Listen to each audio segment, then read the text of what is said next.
Hola, què tal? Salutacions, benvinguts a aquest espai que fem del Senado. En este cas, jo pensé que agarrant una idea important que té l'Associació de Jubilats i Pensionistes de la Safor. Anem a parlar de lo públic i de lo privat. I tenim dos experts, jo diria que en cada una de les matèries. Anem a veure si aconseguim aclarar-nos en aquest aspecte. Està amb nosaltres així al plató de Comarcal Televisió Enrique Orihuel. Enrique és llicenciat i doctor en Ciències Químiques. ¿Qué tal, Enrique? ¿Cómo estás? Hola, buenas tardes. Y también tenemos en este caso de manera online a Antonio Marco Nacher. Ella és llicenciat en Economia, llicenciat en ADE, diplomat en Relacions Laborals i màster en Gestió Financiera. És membre de ATAC España y fa un taller de Economía Crítica. Hola, ¿qué tal, Antonio? ¿Qué tal? ¿Cómo estem? Hola, bon dia. Bueno, jo voldria començar... La invitació a participar en este debat. Res, estem agraïts nosaltres. Jo volia començar preguntant això, una defensa, en este cas, per part d'Antonio, de lo públic. Vale.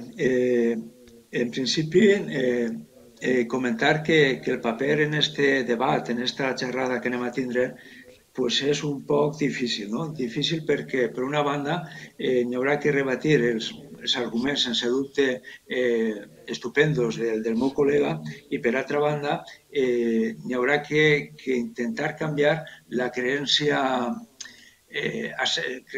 universal de que lo privat funciona bé i que lo públic funciona d'una manera ineficient, no? Però, si em permetisses, sí que m'agradaria fer tres puntualitzacions abans d'entrar en el que és pròpiament el debat sobre lo públic i lo privat, no? La primera és que fa referència a que quan jo parle d'empreses estic referint-me a les grans corporacions, a les transnacionals, a les empreses energètiques, a la gran banca i als fondos d'inversió, a les companyies d'energia. És a dir, a grans empreses. I en cada moment em fas referència, quan parle de les empreses, a la xicoteta i mitjana empresa ni als autònoms, no? Autònoms que igual tenen 10 o 20 treballadors al seu càrrec, no? Perquè estos, diguem, que sofreixen de la mateixa manera que empresaris, que treballadors i treballadores, les decisions que prenen aquestes grans empreses, no? I per dir-ho d'una manera col·loquial, són les paganes de les crisis que periòdicament se produeixen, no? La segona puntualització que jo volia fer és que quan jo defenc lo públic no entenc ni crec que tota l'activitat econòmica vagi a ser d'alguna manera pública, no? No crec que la pescateria que n'hi ha o el forn o el taller mecànic o el camp de taronges tinga que ser públic, no? Al contrari. El que sí que vaig a defendre en aquest debat, i és la meva creença, és que en els sectors diguem, estratègics, com pugui ser la banca, com pugui ser el tema de l'energia, té que haver una presència important de lo públic.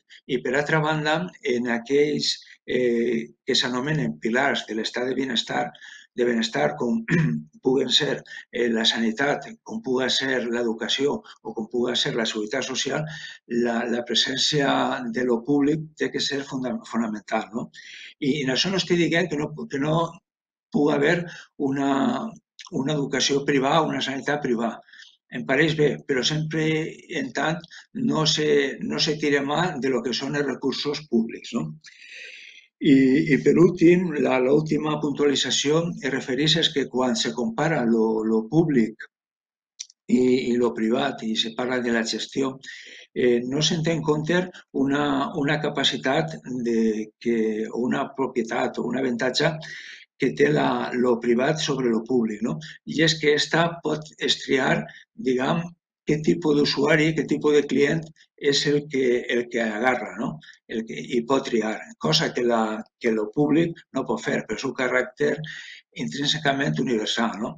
I vaig a posar-vos un exemple, no? Per exemple, una companyia de comunicació, a la hora d'instal·lar els repetidors, pots triar i dir esta zona, el que s'ha anomenat Espanya vaciada, per exemple, així no pots realment no n'hi ha població que a mi em dona uns diners a guanyar i tot el contrari, se produeixen pèrdues. Bueno, pues ahí tenemos la primera opinión para iniciar pues esta parte del debate, la defensa de lo públic. El privat, en este cas de la mà d'Enrique Orihuel, conforme comente, doctor en Ciències Químiques y también empresario durant molts anys. Enrique, ¿cuál es tu visión en este caso en cuanto a la parte económica privada? Bueno, mi visión no es... Yo no voy a defender aquí lo privado. Yo lo que voy a intentar es delimitar la esfera pública de la esfera privada e intentar analizar cuáles son sus ventajas y cuáles son sus inconvenientes. Antonio ya ha dado alguna pincelada sobre algunas ventajas y desventajas. Para mí, enfrentar lo privado a lo público es una cuestión puramente ideológica y no tiene sentido. ¿Por qué? Pues porque lo lógico en la sociedad que vivimos y en el marco en que nos movemos de la Unión Europea tienen que coexistir lo público y lo privado, y una coexistencia que además va a ser beneficiosa para lo público y para lo privado. Entonces yo no lo veo como una dicotomía, por eso no digo yo voy a defender lo privado para atacar a lo público o viceversa. Yo creo que son necesarias en la sociedad sectores que tengan una presencia pública incluso importante y sectores que estén en manos privadas. Los extremos siempre se ha dicho que son malos. Si vamos a una economía 100% pública, pues lo que tenemos es el socialismo real, que se ha demostrado empíricamente que ha sido un fracaso. Si por el contrario vamos a querer privatizar toda la actividad, hasta la policía, hasta la justicia, hay un partido en Estados Unidos que se llama el Partido Libertario, que lo que pide es eso, que prácticamente el Estado pues no haga nada, las relaciones exteriores, la defensa y poco más, todo lo otro privatizado. También sería un error brutal y nos llevaría a una sociedad totalmente caótica e injusta. Por lo tanto, yo creo que lo que podemos hablar en este debate es en aquellas esferas en las que interesará que tenga una presencia lo privado y aquellas esferas en las que interesará que tenga una presencia lo público. Sin olvidar, y con esto acabaría esta pequeña introducción, que hablamos de privado y hablamos de público, pero ahí en medio hay algo que se llama lo público-privado. Es decir, por ejemplo, todo lo que son conciertos que establece la administración, tanto en sanidad como en educación, como en asuntos sociales, en lo que hay una colaboración muy estrecha porque es el dinero público el que es administrado por entidades de tipo privado, a veces con ánimo de lucro y otras veces sin ánimo de lucro, que esto también hay que puntualizarlo, no todo lo privado es con ánimo de lucro, y hay un ejemplo muy simple en el tema sanitario, es el mejor hospital del mundo, en los rankings estos que se hacen, es un hospital privado, es la clínica Mayo que está en Rochester, en Estados Unidos, y es una entidad sin ánimo de lucro. Entonces, por eso digo que hay toda una serie de matices entre lo público y lo privado, o un ejemplo que yo luego también citaré, las mutuas de accidentes laborales. Las mutuas de accidentes laborales es dinero de la seguridad social que administran las empresas, agrupadas en forma de mutua. Por eso digo que aquí los extremos o las dicotomías no son buenas y lo que interesa es profundizar en qué ventajas y qué inconvenientes y en qué tiene que mejorar cada cual. El sector privado tiene que mejorar y el sector público evidentemente también. Pues vamos a intentar profundizar, conforme comentaba Enrique Orihuel, respecto a estas cuestiones. Yo no sé qué le ha parecido la presentación a Antonio Marco. Sí, vamos, básicamente estamos de acuerdo. Ya decía yo antes en una de las puntualizaciones que realmente yo no creo ni pretendo que toda la esfera económica sea pública, ¿no? Y en eso coincido totalmente con mi compañero de debate, ¿no? Pero sí que me gustaría, él decía que no va a defender lo privado y al menos a rajatabla, ¿no? Que todo sea privado un 100%. Sí que me gustaría, en mi caso, y puesto que la idea general en la sociedad está la imagen de que lo público funciona mal, ¿no? Entonces, en este debate o en esta charla, lo que sí que me gustaría es poner en valor lo público, ¿no? Y para empezar, sí que me gustaría comentar dos razones por las cuales yo creo que se cuestiona la validez de lo público, ¿no? La primera, estaríamos hablando de que la lógica privatizadora o la lógica liberal manda unos mensajes muy sencillos, muy intuitivos y, y, se basa, digamos, en una serie de cifras, de estadísticas, de datos que no sabemos de dónde se los saca, ¿no? Pero la cuestión es que estos mensajes que se lanzan en contra de lo público y a favor de lo privado se repiten machaconamente por los distintos medios de comunicación, ¿no? Especialmente por la televisión. ¿Y por qué se produce esto? Pues porque los grandes grupos de comunicación están controlados por estas grandes empresas, estas grandes corporaciones a las que yo me refería antes, ¿no? Se controlan bien vía accionarial, bien vía, digamos, publicidad, mercado publicitario, ¿no? En segundo lugar, y aquí sí que entra dentro de lo que es la idiosincrasia de nuestra, de la gente, es que es conocido tanto en marketing como en la economía en general que lo barato, lo gratis, no se valora, ¿no? Y entonces tenemos la concepción de que lo público no nos cuesta dinero, cuando realmente estamos todos pagándolo día a día por medio de nuestros impuestos, por medio de las cotizaciones sociales, ¿no? Aquí habría que recordar que aquello, en los versos estos de Machado, que decía que solo el necio confunde el valor con el precio, ¿no? Por el hecho de que aparentemente no nos cuesta dinero lo público, se produce una desvalorización de estos servicios y estos bienes que nos ofrecen, ¿no? Pero bueno, no sé si puedo continuar, si tengo más tiempo, sí que me gustaría lanzar una idea, ¿no?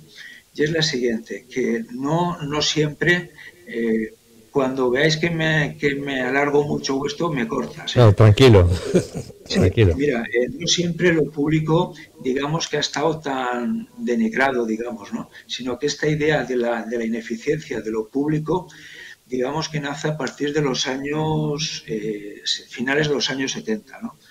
Y entonces aquí lo que se produce, digamos, que es un tanto a la bondad de lo privado y a la ineficiencia de lo público, ¿no? Pero para que veamos hasta qué punto lo público se repercute en el bienestar de la gente, sí que me gustaría dar unos datos, si me permitís, ¿no? Para ver el tamaño de lo público en una economía, lo mejor es que hagamos referencia al porcentaje de eso público con respecto al total del Producto Nacional, del PIB, ¿no? Y así, por ejemplo, con datos del 2021, vemos que, por ejemplo, en el ranking de países con menos peso de lo público con respecto al total de la economía, tenemos naciones como Somalia, que representa un 6,03%, República Democrática del Congo con un 10,38%, Haití con un 10,84%, Guatemala el 13,5%, Pakistán 18,47%, lo que representa lo público con relación al total de la economía, ¿no? Como vemos, hay una larga lista de países con similares características con una calidad de vida nada envidiable, ¿no? En el otro extremo tenemos, por ejemplo, países como Francia, que dedica que el sector público representa un porcentaje del 59,18%, Austria un 56%, Bélgica un 55%, Alemania un 55%, Dinamarca un 50% o España un 50%, ¿no?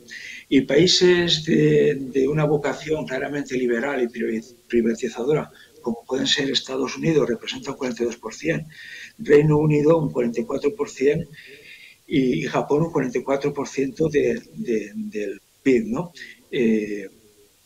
Entonces, yo creo que podemos convenir que la calidad de vida, el bienestar, el desarrollo de estos países en el que lo público tiene un papel importante, digamos que es mucho mayor que los países en el que lo público representa una pequeña porcentaje, ¿no?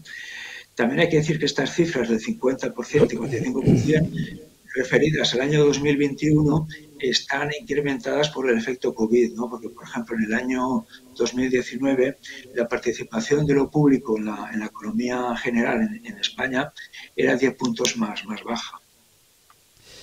Claro, yo me plantearía, ¿por qué se tiene el concepto de que lo privado funciona mejor que lo público? ¿Por qué ese concepto? ¿Se gestiona mejor lo privado? ¿Lo público, por ser público y no tener una persona al frente, de alguna manera se gestiona peor? Bueno, aquí habría que poner todo en perspectiva, es decir, yo no creo en las teorías de la conspiración, de que hay una conspiración en contra de lo público y que esté apoyada por grandes empresas y por... Yo, sinceramente, eso no me apunto en ninguna teoría de la conspiración. Una cosa son los mensajes que ha dicho Antonio, que se lanzan en los dos sentidos, lógicamente. Lo que pasa es que uno tiende a considerar mensajes perjudiciales los que no coinciden con él, y los que coinciden con él son maravillas de la ciencia. Entonces yo no creo en todo esto. Yo creo que, vamos a ver, lo público en general suele ser menos eficiente que lo privado. Y eso no se discute con mensajes, sino que se discute con datos. Por ejemplo, cuando la sanidad española, en cualquiera de las autonomías, concierta determinadas operaciones con la sanidad pública, privada, estamos con ahorros de aproximadamente el 25%. ¿Los médicos son mejores? No, yo creo que los médicos son iguales. Incluso me atrevería a decir que hay mejores médicos en la pública que en la privada. No tengo datos, pero la impresión que tengo es esa. Entonces, ¿por qué cuesta más dinero? Si el personal es el mismo o incluso mejor, esa es la pregunta. Y yo creo que eso debería ser tema de debate.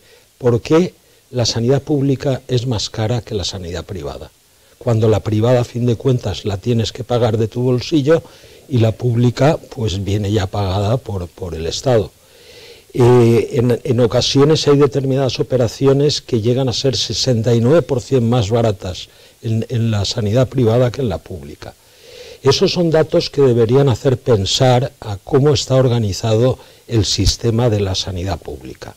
Yo, desgraciadamente, el viernes pasado me pasé una cosa así como 7 horas en el hospital de Gandía porque tenía un problema de salud, afortunadamente no es nada grave, y entonces vi dos realidades totalmente diferentes. Una realidad tercermundista, realmente tercermundista. 4 horas en una sala de espera abarrotada, que tú dices, aquí no hay nadie que se dé cuenta de que con el espacio que hay en el Hospital Comarcal de Gandía no les cuesta nada triplicar el tamaño de la sala y que la gente esté cómoda. Y aparte de eso, el tiempo que te hacen esperar. Dices, si al final les vais a atender todos, no vais a tener que trabajar más. ¿Por qué no sois capaces de organizaros de forma que el tiempo de espera se reduzca? Entonces vi esa realidad y vi otra realidad, que cuando me atienden espectacularmente bien, con una profesionalidad increíble, con una amabilidad y una cercanía humana brutal, y me resuelven el problema que he ido por el cual he acudido.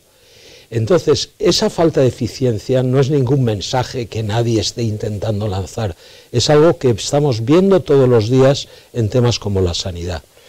En educación, pues probablemente ocurra lo mismo, y habla alguien que desde los 9 años todos mis estudios, primero de bachiller, luego de licenciatura, luego de doctorado, han sido en enseñanza pública y estoy muy contento con la enseñanza que he recibido. Pero evidentemente también hay ineficiencias. Y si vamos en otros niveles de la educación, como pueda ser pues la universidad, por ejemplo, pues las universidades públicas quedan muy atrás de la capacidad de las universidades privadas. Y eso se ve muy simple, y no estoy disparando balas contra lo público, estoy lamentando que en lo público no sean capaces de hacer las cosas bien, disponiendo de gente preparada para hacer las cosas bien. Y iba a decir un dato que es elemental, vaya, te coges todos los premios Nobel que se han repartido en la historia, un porcentaje abrumador es gente de universidades privadas. Y las públicas, pues también tienen su porcentaje. Dice, ¿por qué eso es así? Pues es porque es que hay una ineficiencia, no de los profesionales que son buenos, sino de la gestión. ¿Y por qué hay esa ineficiencia en la gestión? Yo le atribuiría a dos cuestiones. Primero, tema ideológico. Segundo, tema burocrático. La administración no se sabe por qué, le gusta complicarlo todo. Y para cualquier tontería entras en el hospital, hoy también he estado en el hospital, he salido con 18 papeles, yo digo, la madre de Dios, ¿es necesario tanta burocracia y tanto papelito y este lo llevas allí y el otro aquí? Y por el otro lado la politización, es decir, cambia el gobierno y cambian los directores de hospital y cambian los responsables de la sanidad. Y digo, ¿por qué no lo dejamos en manos de profesionales? Esos temas sí que me parecen a mí que serían buenos de debatir. El qué está fallando en el sector público, que ya he dicho antes que es muy importante, y por qué tiene esa falta de eficiencia. Claro, la parte política que tiene que ver con lo que acaba de decir Enrique Orihuel, cuando llega a un partido político, sea el que sea, y lo que hace es colocar a sus afines al frente de, antiguamente, las cajas de ahorro, hospitales, colegios, etcétera, etcétera. Y ahí tenemos otra vez el problema en sí, lo vimos con las cajas. Los bancos no tuvieron mayor problema en la crisis financiera, pero sí tuvieron todas las cajas de ahorro, en cuyos consejos de administración habían políticos de casi todos los partidos. Todo esto, el por qué. O sea, ¿por qué al final, si pagamos impuestos, los impuestos de dónde vienen? ¿Quién es el que paga impuestos para poder mantener también lo público? ¿No sería mejor también una gestión o una mejor gestión en lo público, Antonio? Sí, pero vamos a ver, aquí volvemos un poco a lo que yo decía antes, ¿no? Se dan por hecho una serie de afirmaciones sin ningún, digamos, dato que lo acredite, ¿no? Ningún dato contrastado, ¿no? Entonces, comentabais, bueno, la sanidad privada es más barata cuando se concierta que cuando el servicio lo presta directamente el sector público, ¿no?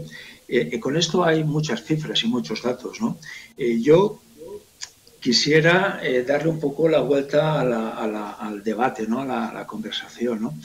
Y decir, por ejemplo, ¿qué pasa? Vosotros decís o comentabais que el sector público está mal gestionado y es poco eficiente, ¿no? Pero yo voy a hacer una reflexión, ¿no? ¿Qué ocurre cuando se transfieren servicios y bienes públicos a la iniciativa privada, a manos privadas, ¿no? Yo comentaba que a finales de los años 70 podíamos decir que lo público estaba bien visto, ¿no? En general, es decir, las sociedades que más gastaban en lo público, que más servicios públicos ofrecían, eran, digamos, las que se veían como más desarrolladas y más con un estado de bienestar mejor, ¿no? Esto en los años 80 cambia radicalmente. Y ahora sí que entramos en la ideología, ¿no? Principalmente con los gobiernos o los mandatos de Reagan en Estados Unidos y Margaret Thatcher en el Reino Unido, ¿no? Aquí, y se produce todo un proceso de privatización en base a esto que decimos, ¿no? De que lo público no funciona, ¿no? Aquí en España el proceso de privatización se inicia con los gobiernos de Felipe González, y se termina o culmina, digamos, con el gobierno de Aznar, el gobierno de Aznar. Bien, ¿y qué ha pasado? ¿Qué ha pasado con esto? Se privatiza, digamos, lo que son las grandes joyas de la corona, de lo que era el patrimonio público, ¿no? Y tenemos, por ejemplo, empresas que se privatizan como Repsol, Argentaria, Gas Natural, Endesa, Telefónica, Tabacalera y así un largo etcétera. Entonces, lo que tenemos que preguntarnos, y ahora ya esto sí que no es ideología, sino a nivel de la calle, a nivel de usuarios, a nivel de ciudadanos, ¿la competencia ha mejorado con esta privatización?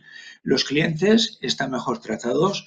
¿Es más barato los servicios y bienes que nos ofrecen? Pues bien, podemos contestarnos, ¿no? Decir, en lo concerniente a la competencia, lo que se ha pasado, lo que ha ocurrido es que unos bienes, digamos, un monopolio público se ha convertido en un oligopolio y a veces incluso monopolio privado, ¿no? Y entonces la competencia que se supone que iba a ser mayor, pues se ve eliminada con prácticas restrictivas de la misma debido a la situación de dominio que estas grandes empresas tienen en el mercado, que controlan, ¿no? Y así, por ejemplo, Telefónica domina más de la mitad del mercado de telecomunicaciones. Repsol controla en proporciones similares el mercado de hidrocarburos. Endesa y Iberdrola se reparten las 2/3 partes del mercado eléctrico y Gas Natural Fenosa domina el mercado de gas, ¿no? Además, las prácticas restrictivas a la competencia son habituales y, por ejemplo, ya en el año 2012 la Comisión Nacional de la Competencia imponía una sanción de 120 millones a Movistar, Vodafone y Orange por prácticas abusivas, ¿no? En marzo del 2012, el Tribunal General de la Unión Europea firmaba una multa de 150 millones a Telefónica por prácticas de abuso de dominio, ¿no? Es decir, que la competencia no se ha incrementado, es decir, hemos pasado de un monopolio público a un monopolio privado. Y esto se nota en las tarifas que venimos pagando, ¿no? De acceso a Internet, de combustible, de suministro eléctrico, ¿no? Todos podemos observar, por ejemplo, y debe ser una casualidad, ¿no? Pero una casualidad que se repite pues prácticamente todos los fines de semana, ¿no?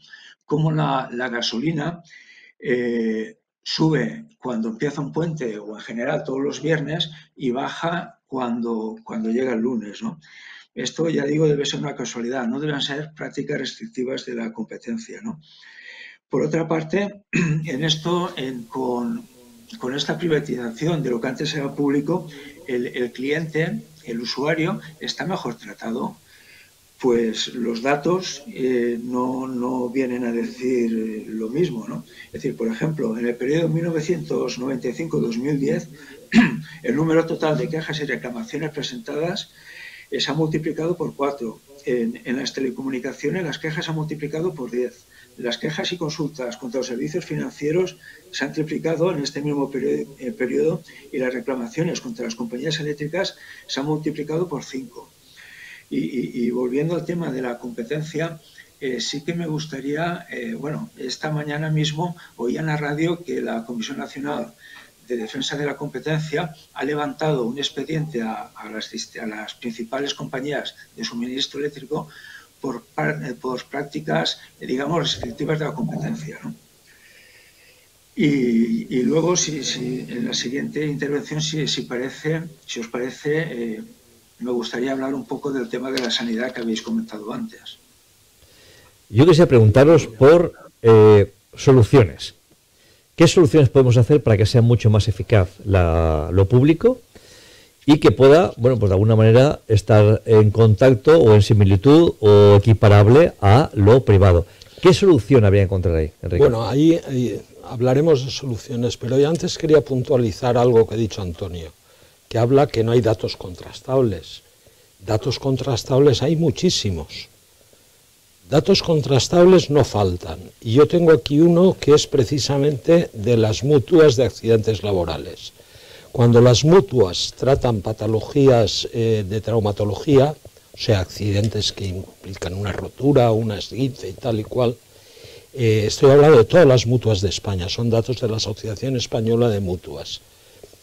El periodo de baja es de 41,01 días. Cuando ese mismo tipo de patología traumatológica es una contingencia común, o sea, no se ha producido en el trabajo, o yendo hacia el trabajo, volviendo del trabajo, son 70,96 días. Estamos hablando de un mes de diferencia. Esto significa económicamente una pérdida de 2.150 millones al año que estamos perdiendo todos, las empresas y la seguridad social, por esa falta de agilidad en tratar este tipo de patología. Y el nivel de satisfacción del usuario pues es bueno en ambos casos, pero es algo mejor en el caso de las mutuas. Entonces, yo hay algo que no he entendido nunca, yo que vengo del mundo de la empresa, ¿por qué no se hace en la administración?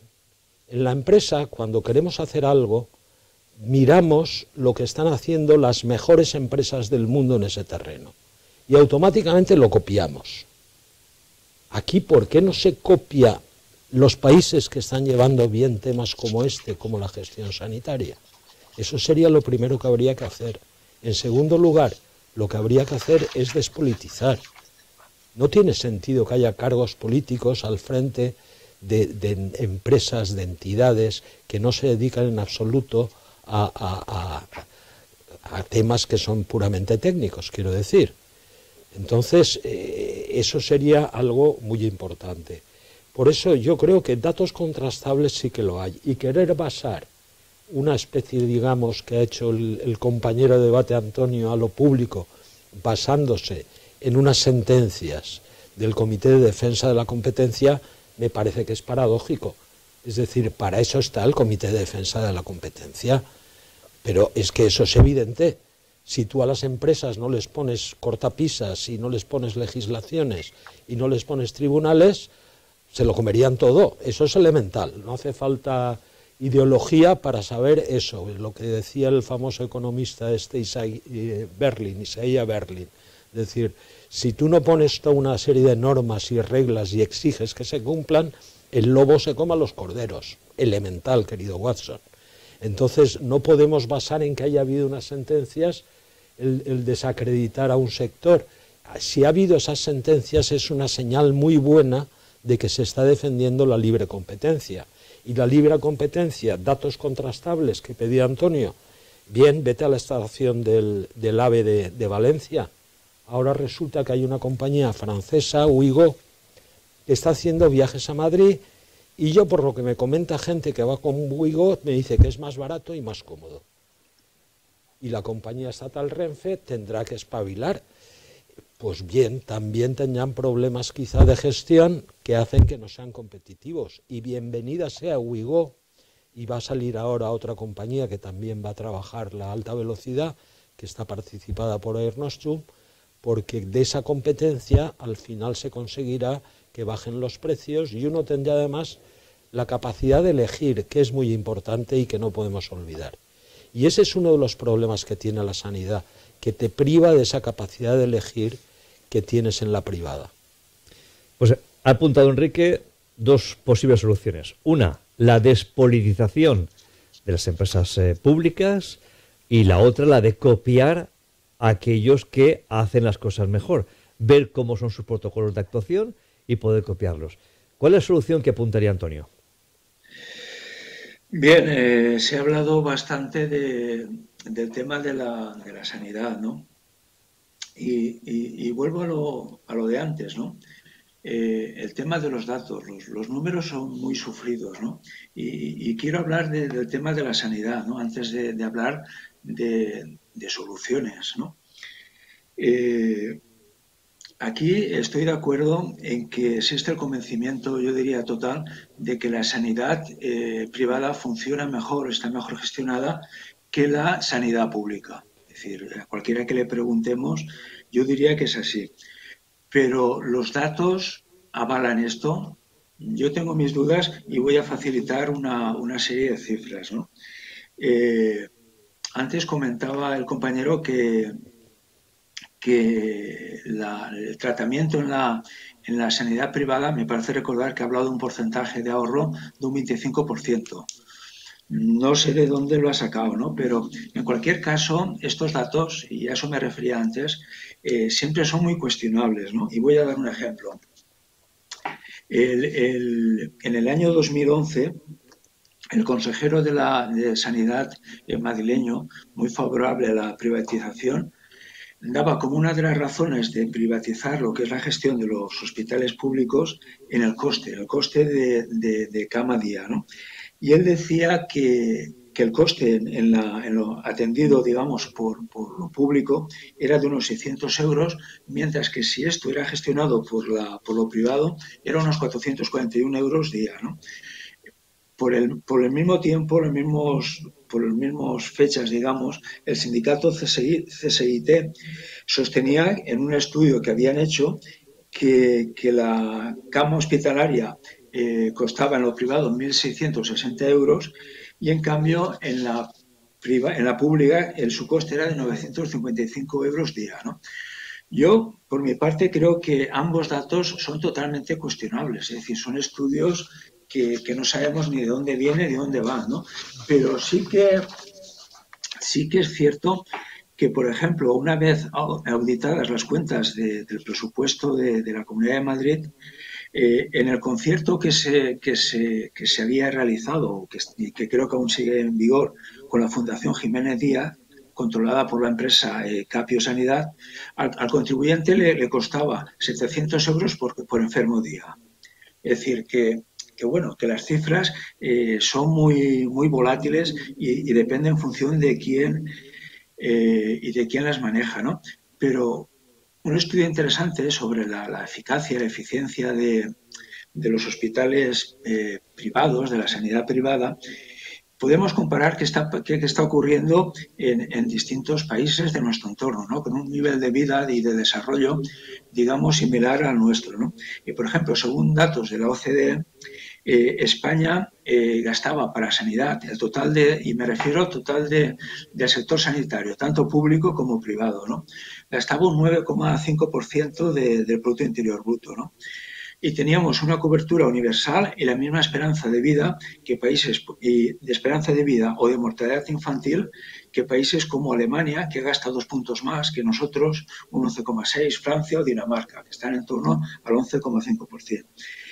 Y por otra parte, si nos vamos a un país de vocación liberal o privatizadora como es Estados Unidos, ellos, el gasto de sanidad, y ya digo, estos son datos de la OCDE, no es que me haya inventado ahora, este país gasta de su PIB en sanidad un 17,4%.